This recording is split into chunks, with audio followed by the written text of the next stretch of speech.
sahabat Mizan, selamat datang di podcast Buku Anak bersama saya Fauzia Hafida. Nah, hari ini kita akan mengupas tuntas all about buku anak bersama narasumber yang pastinya mumpuni ya di bidang buku anak. Kenapa saya bilang mumpuni? Karena beliau ini sudah bergabung dan berkecimpung di dunia buku anak kira-kira sejak tahun 97. Siapa dia? Yaitu Kak Iwan Yuswandi. Halo Kak Iwan. Halo, Assalamualaikum semuanya. Waalaikumsalam. Gimana Kak Iwan, kabarnya sehat? Alhamdulillah sehat. Ya, lagi sibuk ya Kak Iwan, sibuk apa nih? Ya sibuk lah, pasti ya. Kalau apalagi udah Lebaran ini ya. Oh iya benar. Jadi mengejar target. mengejar target buat buku lagi buat anak-anak Indonesia. Oke, jadi Kak Iwan ini sudah bergabung dengan Mizan dari tahun 97 ya Kak ya? Udah lama banget ya. Udah ngurusin buku anak dari dulu. Iya, memang saya masuk Mizan, masuk divisi buku anak dulu ya sebagai ilustrator, kemudian jadi penanggung jawab, kemudian ya sekarang saya sampai jadi manajer redaksi di khusus buku anak-anak ya. Ada 3 brand di situ. 3 brand ya, ada Pelangi Mizan, ada dari Mizan Anak, ya, dan ada KKPK Mizan ya. Lengkap, makanya kenapa saya bilang ini mumpuni banget nih di bidang buku anak. Nah Kak Iwan, hari ini kita akan menjawab nih pertanyaan-pertanyaan kan. Kita ada Instagram ya di Pelangi_Mizan atau @Mizan_Anak. Banyak yang suka nanya nih Kak Iwan, banyak hal tentang buku anak nih. Salah satunya nih, ini kan Kak Iwan tadi bilang ilustrator ya, tapi Kak Iwan ini juga penulis. Ya, saya memang suka menulis juga sih dari dulu. Jadi begitu masuk penerbitan itu kayak masuk ke ekosistem saya lah. Oh gitu ya. Bisa nulis, bisa gambar, asik gitu. Jadi lengkap ya. Lengkap. Makanya ini salah satu karya Kak Iwan ya dari Pelangi Mizan. Judulnya Memotret Malam. Nah, di sini kan hanya ditulis Kak Iwan Yuswandi ya. Nah, ini banyak yang nanya nih Kak Iwan. Misalnya nih, sahabat Mizan ingin jadi penulis buku anak nih. Tapi mereka nggak bisa gambar. Kalau Kak Iwan kan memang ilustrator ya. Ini semua buku-bukunya digambar langsung oleh Kak Iwan Yuswandi. Tapi kalau misalnya sahabat Mizan di rumah nih, nggak bisa gambar Kak Iwan, tapi pengen jadi penulis. Kira-kira itu bisa nggak ya? Sebetulnya nggak masalah sih. Karena kan memang penulis itu nggak wajib juga bisa menggambar ya. Cuman karena buku anak-anak itu didominasinya sama visual, teksnya itu sedikit, apalagi usianya misalnya balita ya, itu 60%, 70% itu visual kan. Jadi sebetulnya penulis itu walaupun dia dalam bentuk teks nanti outputnya, tapi sebenarnya dalam pikiran itu sudah visual sebetulnya. Sudah ada gambar kan di kepala, di otak itu sebetulnya bukan teks tapi visual. Sudah membayangkan ya. Tapi karena secara skill penulis itu skillnya menulis, jadi keluarnya teks gitu. Nah, nanti kalau masuk penerbitan kan ada khusus divisinya untuk menyediakan ilustrator, ada desainernya. Gitu. Cuman kalau saya kebetulan memang multi talented gitu ya, semuanya hampir bisa lah, menulis, ilustrasi, desain juga gitu. Ya, ilmu mencetak juga mungkin tahu saya, jadi teknis mencetak juga paham gitu. Jadi nanti kendalanya seperti apa, baik dari sisi redaksi maupun produksi, saya tahu. Jadi gitu sih. Oke, jadi sahabat Mizan gak usah khawatir kalau misalnya pengen jadi penulis nih, penulis buku anak tapi nggak bisa gambar, nggak masalah. Karena di sini juga ada contohnya ya Kak Iwan ya. Nah, ini salah satu yang ditulis oleh Kak Iwan, tapi ilustratornya Sutarno ya, berbeda. Jadi Kak Iwan yang nulis, ilustratornya yang lain. Tapi yang pasti penulis itu tetap punya bayangannya ya Kak ya, ketika dia menulis ya. Nah, pertanyaan yang sering juga nih ya, kalau misalnya saya live shopping nih Kak di marketplace, di Instagram, banyak yang nanya, ini kan buku anak nih ya, bisa dilihat di sini. Teksnya tuh kok sedikit-sedikit gitu. Kayaknya tuh orang tua tuh rugi gitu ya. Kayak maksudnya udah beli buku kan untuk bacaan nih, bacaan anak. Lah kok teksnya malah cuma sekalimat. Gini nih Kak Iwan, kira-kira kenapa ya Kak Iwan ya? Ya, bahasa pertama manusia itu kan pertama menangis ya. Begitu lahir tuh. Terus berikutnya itu coret-coret sebetulnya, menggambar. Makanya sebelum dia melewati usia anak-anak, sebetulnya cara berpikir mereka masih visual. Jadi buku anak-anak itu sudah pasti didominasi oleh visual, karena cara berpikirnya masih cara berpikir visual, tidak teks. Makanya makin kecil usia anak pasti dominasi ilustrasinya lebih banyak dibanding teksnya. Teksnya sedikit. Kenapa teksnya sedikit? Karena dia baru belajar berbahasa kan, baru belajar membaca. Jadi kalimatnya jangan terlalu panjang, jumlah kata per kalimatnya juga dibatasi, kemudian pemilihan diksinya mungkin yang tidak terlalu sulit ya, yang mudah diucapkan ya, seperti itu. Oke, jadi kalau misalnya buku anak teksnya banyak malah kurang tepat ya Kak Iwan?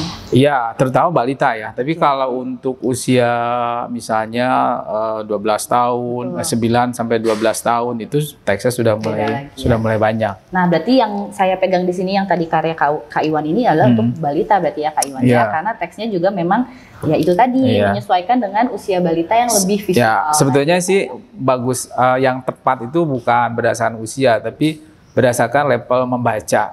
Level membaca. Ya. Oke, nah terus juga banyak juga nih yang nanya. Ini kalau misalnya kita lihat di sini ya, ini semua karya Kak Iwan ya, masih banyak sebetulnya. Cuma mejanya tidak muat kalau kita bawa semua. Nah ini hampir semua kebanyakan board book seperti ini. Ini juga board book juga nih, tapi ini agak sedikit beda, ada modifikasi aktivitas ya Kak di belakangnya.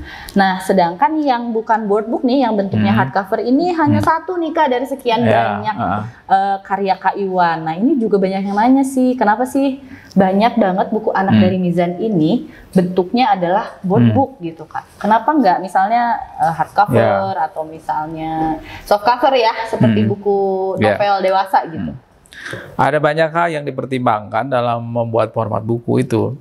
Pertama, dia secara harga harus terjangkau. Kedua, dari sisi format buku harus berkualitas ya. Apalagi di Mizan tuh buku secara fisik itu harus berkualitas. Kemudian juga harus aman buat anak-anak. Maksudnya aman itu ini kan board book ini kan tebal. Betul. Ya. Iya, takut ini ya, secara harga ini tidak terjangkau lah. Sekarang 79 ya kalau nggak salah, 79.000. Masih jauh lah Pak daripada skincare ibunya ya. Tuh, baju anak aja udah di atas 100 lah pasti. Ini masih di bawah baju lah istilahnya, masih murah. Nah maksudnya aman itu kan ini misalnya ada round cornernya, jadi nggak tajam-tajam ya. Oh iya betul. Terus ini tuh nggak, kalau digigit, kalau disobek pun ya, yang anak-anak yang belum terbiasa dengan buku nggak akan bisa menyobek. Iya betul. Karena dibanding dengan yang keras tipis. Ya, Kak, ya? Keras. Yang ketiga memang ini disukai pasar ya.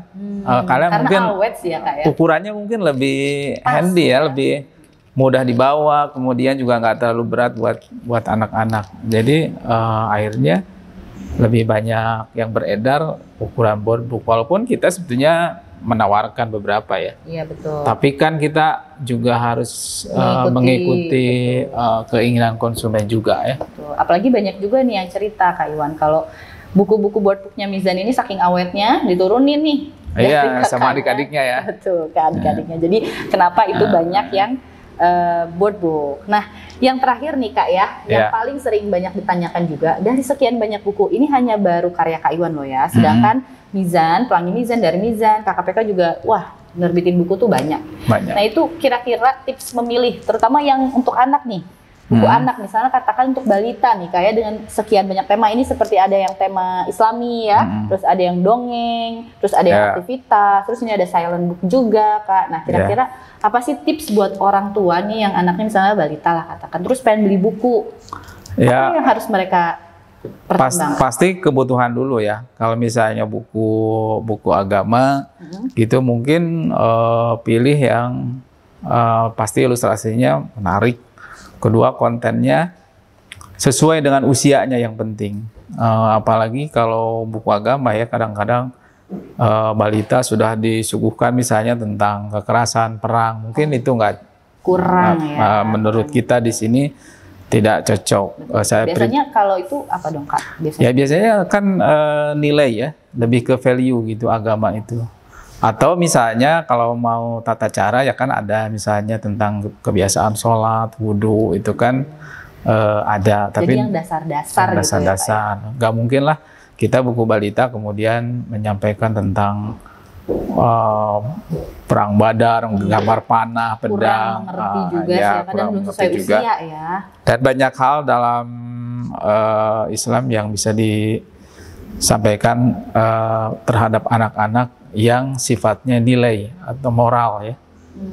Itu banyak sekali. Okay. Nah, kemudian kalau untuk buku umumnya bisa pilih dongeng ya. Dongeng itu sebenarnya efektif untuk menyampaikan pesan moral buat anak-anak. Karena dia masuk ke dalam karakter si tokohnya, jadi nggak smooth gitu, jadi nggak kerasa, tidak menggurui biasanya ya. Jadi terbawa dalam cerita ya, gitu ya. Betul. Nah itu untuk untuk buku yang non keagamaan ya. Betul. Ada dongeng, kemudian ada penuntun juga kan, ada penuntun itu misalnya tentang bagaimana meningkatkan kepercayaan diri gitu kan. Kita punya buku tiga judul yang terbaru itu kan tentang kepercayaan diri, yang gitu-gitu itu sebetulnya penting buat perkembangan anak-anak. Oke, jadi yang paling pertama itu adalah sesuaikan dengan usia anak. Terus temanya juga ya Kak dipilih mau yang Islami atau mau yang dongeng atau yang penuntun. Yang pastinya kalau misalnya pengen tahu apa aja koleksi dari Pelangi Mizan dan dari Mizan Anak bisa cek di IG-nya ya. Kak Iwan sebetulnya masih pengen banyak ngobrol, tapi kita bikin di episode selanjutnya aja ya. Pasti banyak banget. Dan kalau misalnya sahabat Mizan ada pertanyaan terkait buku anak yang belum dijawab nih di episode kali ini, bisa boleh kirim aja langsung pertanyaannya di kolom komentar atau di Instagramnya @pelangi_mizan atau @darmizananak ya. Terima kasih banget Kak Iwan atas sharingnya hari ini. Mudah-mudahan nih sahabat Mizan di rumah jadi lebih terinspirasi lagi yang mau nulis buku anak, yang mau koleksi buku anak, yang mau nambah bacaan buku anak di rumah ya. Terima kasih atas perhatiannya hari ini. Sampai ketemu lagi di podcast Buku Anak. Dah.